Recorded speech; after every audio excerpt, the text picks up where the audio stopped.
탄기국이라고 하는, 우린 통칭 뭐 박사모라고도 부르고, 소위 탄기국. 예, 친박 단체들이 지금 박영수 특검이라든지 이정미 헌재소장이라든지 하는 사람들의 신변 위협이 도가 좀 지나쳐서 표창원 의원 같은 경우는 이 자체가 테러다. 그래서 테러방지법 발동해야 된다. 그렇게 만들어주는 법이잖아요. 테러방지법이. 사람들 뒷조사해가지고 잡아내는 법이 아니고.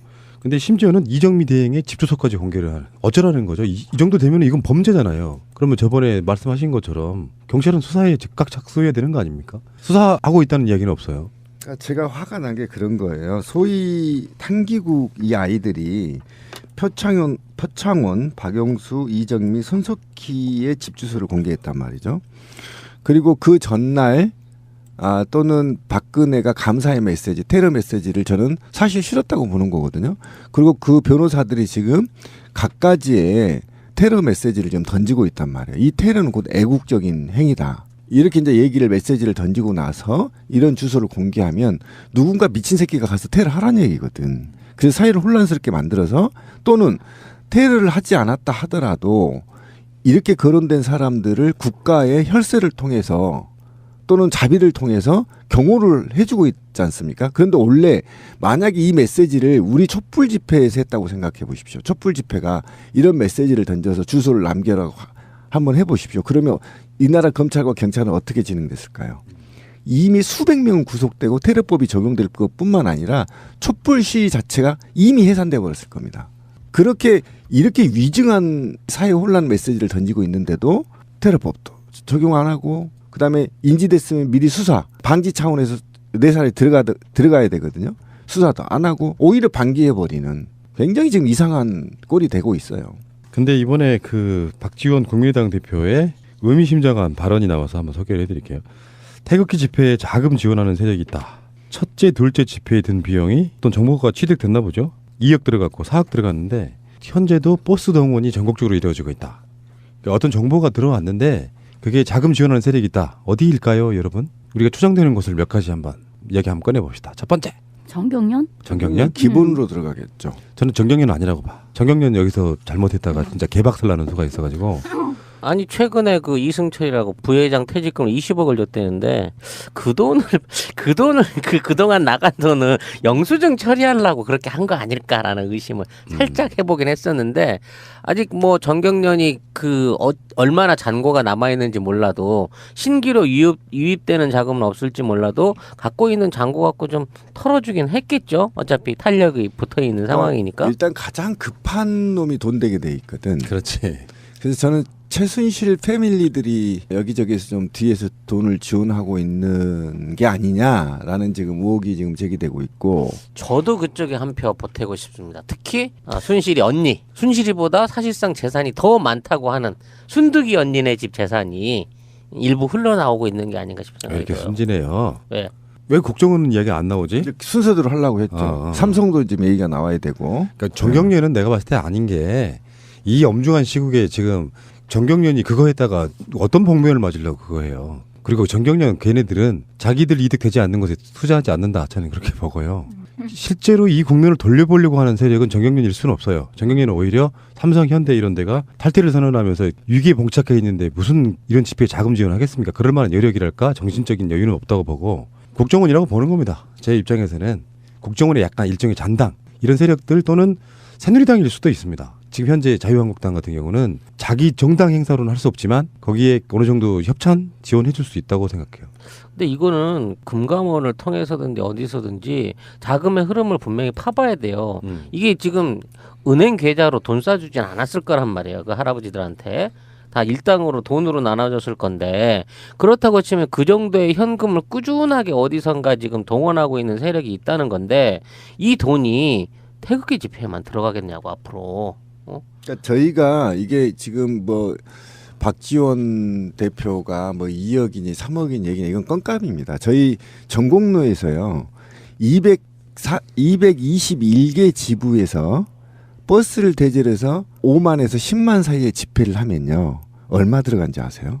한 100억 들 것 같아요. 네, 45억 정도 들어갑니다. 버스 비용 120만 원씩 잡고요. 한 지부당 2개씩만 계산을 해보십시오. 얼마가 나오는지. 그러니까 계산이 예. 다 나와요. 김밥에 물에 돈을 안 줘도. 그러니까 그런데 예. 이렇게 많은 돈 만약에 10만 명이 어제 7만 명이 나왔다고 쳐봅시다.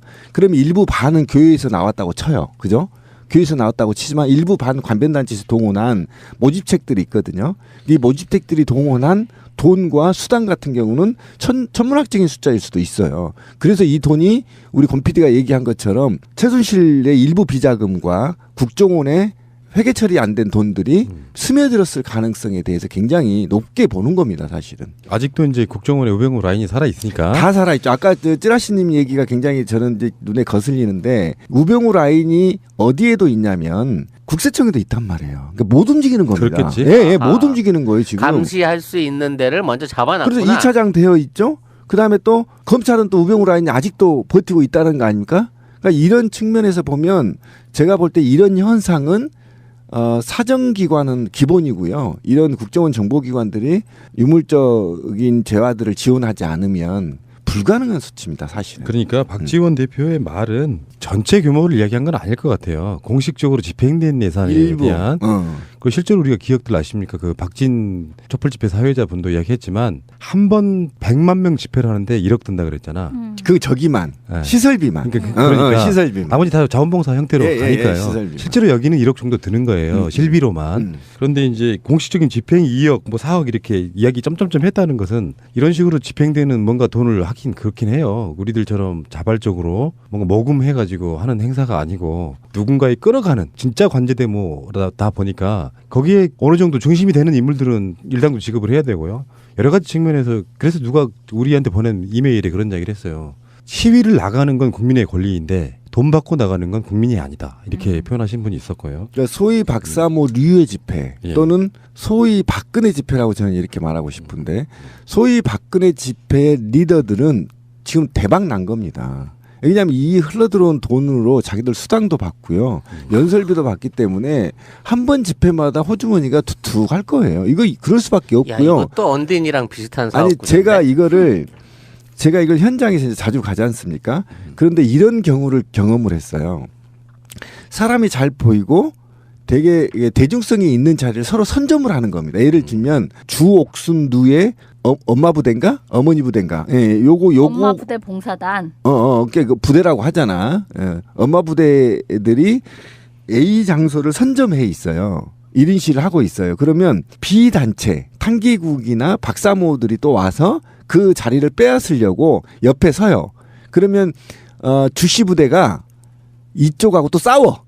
그 말 왜 여기 오냐고. 경찰이 이제 이 10m 떨어지라고 하잖아요. 그리고 우리가 먼저 온 건데 왜 당신들 오냐고 자기들끼리 싸우는 걸 제가 목격을 하고 또 촬영을 했어요. 실제로. 그러니까 그렇다 보니까 서로 그 소위 박근혜 집회 내부에서도 헤게모니 이 싸움이 일어나고 있다. 되게 신기한 일들이 벌어지고 있다는 그렇겠죠. 거죠.